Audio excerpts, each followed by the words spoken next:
अस्सलाम वालेकुम स्टूडेंट्स, आज हम एक्सरसाइज 7.3 स्टार्ट करेंगे। एक्सरसाइज स्टार्ट करने से पहले कुछ इंपॉर्टेंट कॉन्सेप्ट्स हैं जो आपको क्लियर होने चाहिए। सबसे पहले तो ये पता होना चाहिए कि ट्रिग्नोमेट्रिक रेशियोज हमारे पास कितनी होते हैं। तो टोटल हमारे पास 6 ट्रिग्नोमेट्रिक रेशियोज होती हैं। कौन कौन सी? Sine, cos, tan, cosecant, secant and cot.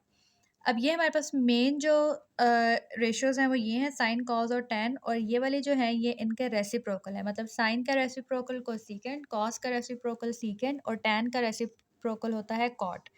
जैसे अगर हम यहाँ पर देखें, साइन थीटा, हमें कोसेकेंट से साइन थीटा निकालना हो तो साइन थीटा होता है 1 ओवर कोसेकेंट थीटा। इसी तरह कोसेकेंट थीटा होता है 1 ओवर साइन थीटा, क्योंकि साइन थीटा कोसेकेंट थीटा का रेसिप्रोकल होता है।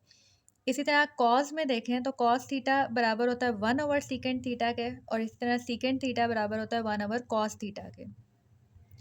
टैन थीटा देखें तो टैन थीटा होता है 1 ओवर कॉट थीटा, और इसी तरह कॉट थीटा होता है 1 ओवर टैन थीटा। तो ये जो होते हैं ये आपस में एक दूसरे के रेसिप्रोकल्स होते हैं। इसके अलावा आपको क्वाड्रेंट्स का पता होना चाहिए। जिस तरह अगर हम कोई ग्राफ ड्रॉ करें और ये है हमारे पास first quadrant, second quadrant, third quadrant and fourth quadrant, इसमें हमने देखना होता है हमारे पास कौन कौन से ट्रिग्नोमेट्रिक रेशियोज के उस क्वाड्रेंट के अंदर पॉजिटिव होती हैं और कहाँ नेगेटिव होती हैं। तो फर्स्ट वाले क्वाड्रेंट में सारी 6 की 6 रेशियोज हमारे पास जो है वो पॉजिटिव ही होती हैं। सेकेंड क्वाड्रेंट में साइन और साइन का रेसिप्रोकल कोसेकेंट, ये दोनों यहाँ पर पॉजिटिव होते हैं सेकेंड क्वाड्रेंट में, और थर्ड और फोर्थ में नेगेटिव होते हैं। इसी तरह थर्ड क्वाड्रेंट में टैन और उसका रेसिप्रोकल कॉट, ये थर्ड क्वाड्रेंट में पॉजिटिव होते हैं और सेकंड और फोर्थ में नेगेटिव होते हैं। और फोर्थ क्वाड्रेंट में कॉस और उसका रेसिप्रोकल सीकेंड, ये फोर्थ क्वाड्रेंट के अंदर पॉजिटिव होते हैं और सेकंड और थर्ड क्वाड्रेंट के अंदर इनकी वैल्यूज़ नेगेटिव होती हैं। इसके अलावा यहाँ पर मैंने कुछ एंगल्स लिखे हैं, 0 degree, 30 degree, 45 degree, 60 degree and 90 degree. In angles पे आपको साइन, कॉस और टैन की वैल्यूज़ पता होनी चाहिए। जैसे साइन 0 होता है 0, साइन 30 होता है 1/2, साइन 45 1/√2, साइन 60 √3/2, साइन 90 1। इसी तरह कॉस 0 होता है 1, कॉस 30 √3/2, कॉस 45 होता है 1/√2, कॉस 60 होता है 1/2 एंड कॉस 90 होता है 0। टेन थीटा हम लोग किस तरह से निकालते हैं? टेन थीटा के लिए आपको ये वाला फॉर्मूला पता होना चाहिए, tan theta is equal to sine theta over cos theta. अगर हम साइन को कॉस से डिवाइड करें तो हमारे पास टेन थीटा आ जाता है। जैसे यहाँ पर अगर हम 0 डिवाइडेड बाय 1 करें तो 0। इसी तरह 1/2 डिवाइडेड बाय √3/2 करेंगे तो नीचे से 2 2 कैंसिल आउट हो जाएंगे और 1/√3 रह जाएगा। इसी तरह इन दोनों को डिवाइड करें, दोनों सेम वैल्यूज़ हैं, कैंसिल आउट होके 1 आ जाएगा। इन दोनों को डिवाइड करें तो नीचे से 2 जो है वो कैंसिल आउट हो जाएंगे, जस्ट √3 रह जाएगा। और 1 डिवाइडेड बाय 0 करें तो इन्फिनिटी। 1 डिवाइड बाय 0 इन्फिनिटी होता है और 0 डिवाइडेड बाय 1 होता है 0। अब इसमें जो वैल्यूज़ हैं 0 डिग्री वाली और 90 डिग्री वाली, ये कैलकुलेटर पे हमारे पास आ जाती हैं, लेकिन यहाँ पर इनमें से जो कुछ वैल्यूज़ हैं वो हमारे पास डायरेक्ट कैलकुलेटर पे नहीं आती, या पॉइंट्स में आती हैं या किसी और फॉर्म में आती हैं। तो इस वजह से आपको जो 30 डिग्री, 45 डिग्री, 60 डिग्री वाली जो वैल्यूज़ हैं ये आपको याद रखनी है। अब हम एक्सरसाइज स्टार्ट करते हैं। एक्सरसाइज में सबसे पहले हमें एक टेबल दिया गया है जिसे हमें फिल आउट करना था। तो साइन 0 0, इसी तरह कुछ वैल्यूज़ हमने पीछे लिखी थी। साइन 30 डिग्री होता है 1/2, साइन 45 होता है 1/√2, साइन 60 गिवन है √3/2, साइन 90 होता है 1, साइन 180 करेंगे 0, साइन 270 करेंगे -1, साइन 360 करेंगे 0।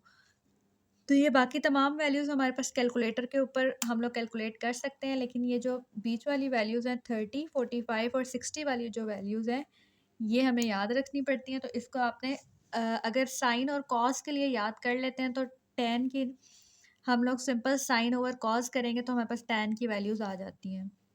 जैसे टेन 0 पे 0, टेन 30 क्या होगा, इन दोनों को डिवाइड करेंगे 1/2 डिवाइड बाई √3/2 से 1/√3 आ जाएगा। तो टेन की वैल्यूज़ हमारे पास इस तरह से आ जाती हैं। जैसे 1/0 है तो उसका आंसर आता है इन्फिनिटी।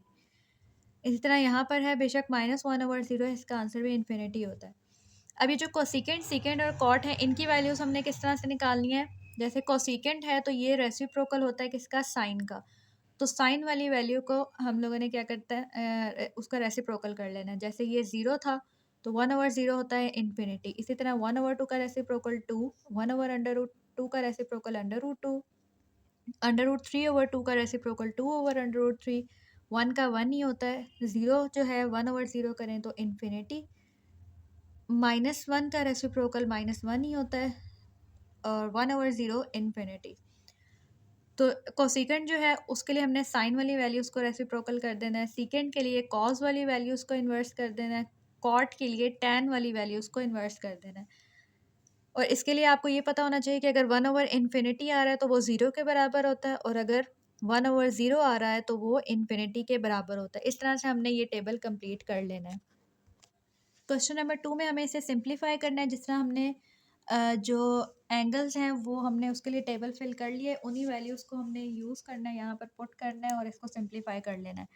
ये साइन 60 माइनस कॉस 30 है। साइन 60 की वैल्यू होती है √3/2 और कॉस 30 होता है √3/2। तो ये दोनों वैल्यूज़ कैंसिल आउट हो जाएंगी, आंसर आ जाएगा 0।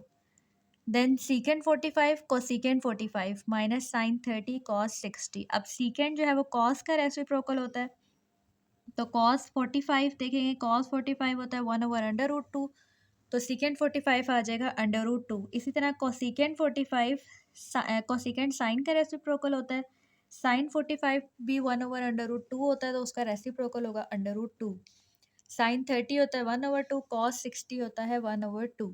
इसको सिंप्लीफाई करेंगे, जब √2 और √2 मल्टीप्लाई होंगे, इनका स्क्वायर होगा तो हमारे पास जस्ट 2 रह जाएगा और इन दोनों को सॉल्व करें तो 1/4 -1/4 आ जाएगा। 2 - 1/4 हमारे पास होता है 7/4 के बराबर। अब यहाँ पर हमारे पास डायरेक्ट थीटा की वैल्यू नहीं गिवन, पाई की फॉर्म में है, π/3 tan π/6 tan π/3 tan π/6।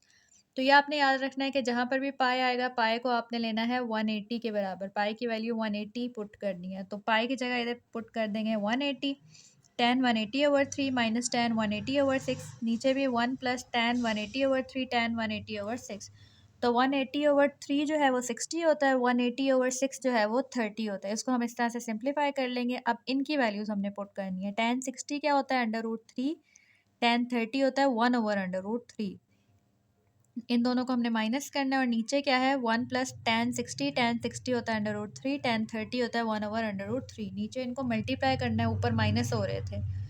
तो यहाँ पर जब हम इस पार्ट का √3 माइनस 1/√3, इसका हमने लेना है एलसीएम। नीचे आ जाएगा √3, ऊपर क्या आएगा √3 का स्क्वायर माइनस 1, और नीचे डिनोमिनेटर में क्या हो रहा है 1 प्लस, ये दोनों जब मल्टीप्लाई होंगे √3 कैंसिल हो जाएगा तो 1 बच जाएगा, 1 + 1। देन इसको जब हम सॉल्व करेंगे, ये स्क्वायर जो है रूट से कैंसिल हो जाएगा, 3 - 1/√3 और नीचे क्या रह जाएगा 2। देन यहाँ पर अब 3 - 1 2 होता है 2/√3, और इसको जो नीचे 2 लिखा हुआ है इसको हम लोग इस तरह से लिख सकते हैं मल्टीप्लाई हुआ 1/2 की फॉर्म में। यहाँ से 2 कैंसिल और आंसर आ जाएगा 1/√3। फोर्थ पार्ट में स्क्वायर आ गया, cos square π/3 minus sine square π/3। तो इसमें आप लोगों ने कंफ्यूज नहीं होना, पहले कॉस π/3 की वैल्यू फाइंड करनी है और फिर उसका स्क्वायर लेना है, पहले स्क्वायर नहीं करना। तो सबसे पहले तो हमने पाई की जगह पाई की वैल्यू पुट कर देनी है 180, कॉस स्क्वायर 180/3 और माइनस साइन स्क्वायर 180/3। ये बन जाएगा cos square 60 minus sine square 60। अब ये कॉस स्क्वायर 60 है, तो पहले कॉस 60 की वैल्यू देखनी है। कॉस 60 होता है 1/2 और उसका स्क्वायर करना है। इसी तरह यहाँ पर पहले साइन 60 की वैल्यू देखनी है। साइन 60 होता है √3/2, इसका हमने लेना है स्क्वायर। 1/2 का स्क्वायर होता है 1/4, इसका ऊपर स्क्वायर करेंगे तो ये स्क्वायर रूट के साथ कैंसिल होकर 3 रह जाएगा और नीचे आ जाएगा 4। इसको सिंप्लीफाई करेंगे तो आंसर आ जाएगा -1/2। फिफ्थ पार्ट में sine π/2 cos π/3 minus cos π/2 sine π/3, pi की जगह हमने पुट कर देना है 180। इसको सिंप्लीफाई करेंगे तो sine 90 cos 60 minus cos 90 sine 60। Sine 90 होता है 1, cos 60 1/2 minus cos 90 0, sine 60 is √3/2। इसको सिंप्लीफाई करेंगे तो आंसर आ जाएगा 1/2।